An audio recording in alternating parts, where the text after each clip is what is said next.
Hello, welcome to Bass Practice Diary. I just wanted to share with you this jazz lick that I've just come up with on my fretless bass. It's in the key of F major and it's based over a 2-5-1.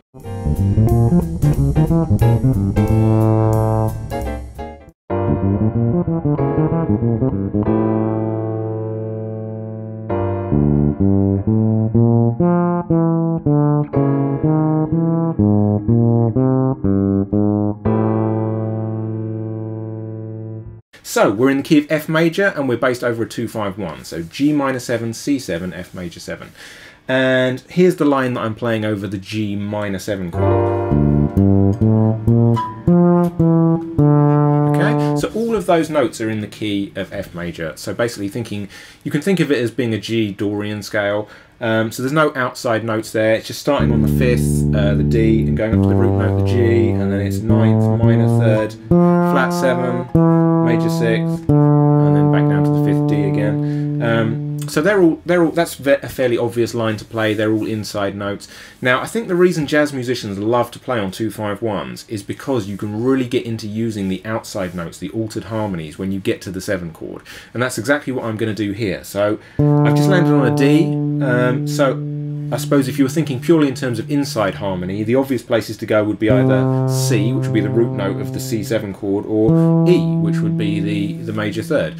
But we're thinking outside harmony now. So I'm actually going to land on the flat 9, okay, which is a D flat. Okay, so that's where I've landed. So let me just play it to you up to there. Okay, so that's the first outside note, and that's, I think, really why jazz musicians love these 2-5-1s, hitting those outside notes on the C7 chord and then bringing it back in again when you get to the 1 chord. So let's carry on. So here's what I'm playing on the C7. So it's...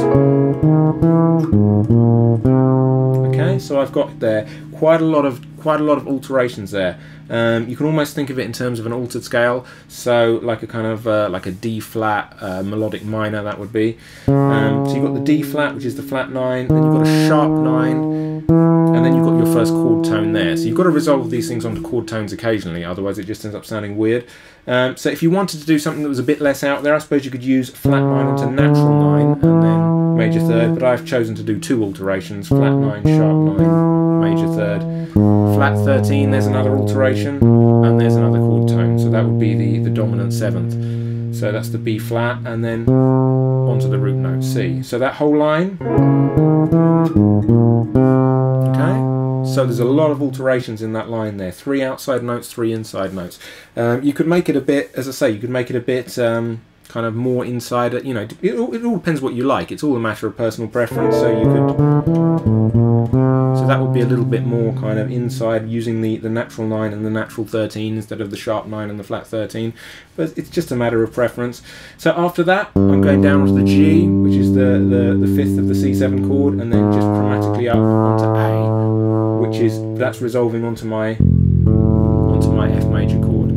Okay, so that's the 3rd of the F major. You could also resolve down onto the root note if you wanted to. So maybe if you was thinking of switching back into playing bass again, you wanted to hit the root note, you could end it like that instead of this. 2 different ways you could end it. So here's the riff again. Here's the lick.